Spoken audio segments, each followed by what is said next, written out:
Hey, welcome everybody. Thank you for tuning in today. In this video, we're talking all about B-roll and more specifically, how to shoot better B-roll. I've noticed this trend definitely over the last year, if not even longer, of B-roll becoming a major part in people's videos, all the way from, travel videos to just normal everyday vlogs where people add in a little cinematic sequence throughout the video. So I thought it'd be a really good time to give some practical help that hopefully can make your videos even better. In just a moment, I'm going to show a cinematic sequence that I filmed earlier today with my wife, and then afterwards we're going to talk about it, break down the different elements, and hopefully help you to take your B-roll to the next level.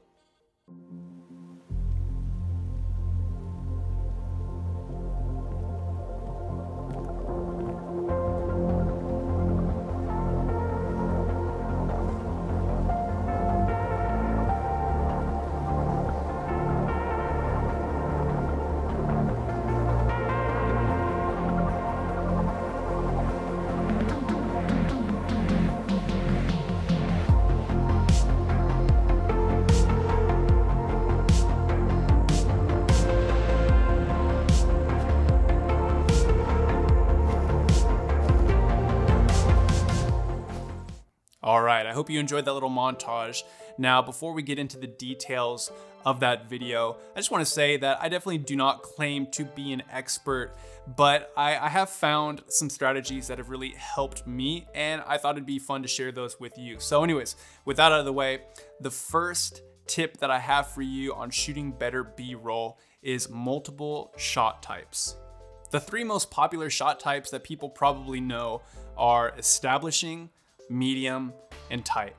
The establishing shot is typically used with a wide angle, or it's a long shot designed to help the audience have an understanding for what the scene is and where you are. Nowadays, one of the easiest ways to have an establishing shot is by using a drone. Drones make it so nice and simple to just give your viewer an understanding of what's happening, of where the scene is taking place. Nothing says establishing the scene like 200 feet in the air. Now, if you don't have a drone, no worries at all. Just use your widest angle lens that you have and try to get as much of the environment in the frame as possible. Next is the medium shot. This is by far the most common shot. The majority of movies and TV shows are shot using the medium distance, and that's because the distance really helps you feel like you're right there in the scene. Odds are you probably have the medium shot nailed down. If anything, it's all about actually backing away from the medium shot and adding in the different elements as well. And lastly, the tight shot or close-ups are a great way to show detail and emotion with your subject. Now, if you have a macro lens, this is the time to pull that bad boy out. Of course, tight shots or close-ups are not limited to macro, but macro is one option that you can use. For me, I love the 50mm lens. It adds a really nice compression to the background, which I love, giving you that nice creamy bokeh. So moving on to tip number 2 is multiple angles. This is something that I try to do a ton of, and I think if you can nail this down, you will have more cinematic looking videos. By capturing the same thing from multiple perspectives, you're making the entire video just more interesting. Now, this is similar to tip number 1, but instead of capturing multiple elements to try and tell your story as a whole, in this part, we're capturing the same element from multiple perspectives. For example, in this scene of my wife on the bridge, I tried to capture the same event from as many different perspectives as possible.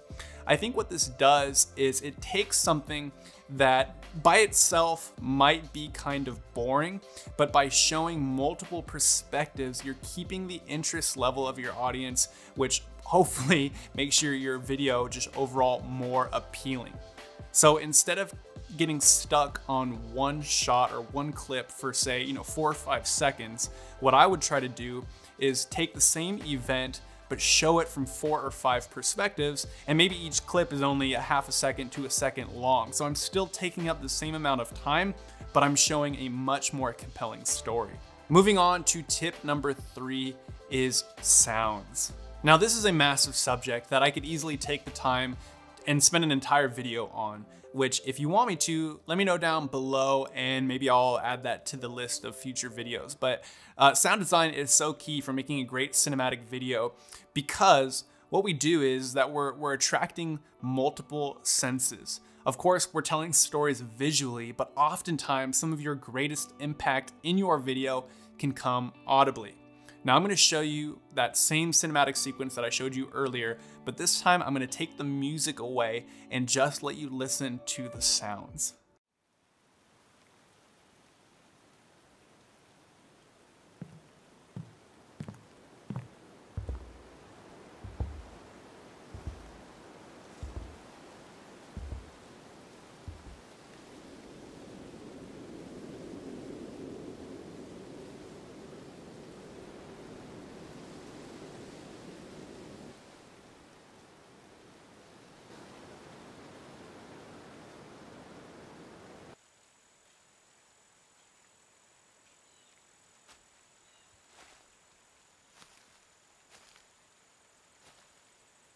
Pretty cool, right?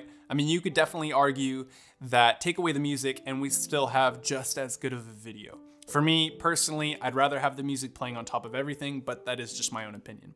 So like I said, I could really dive deep into this, but for the sake of time, I will not for this video.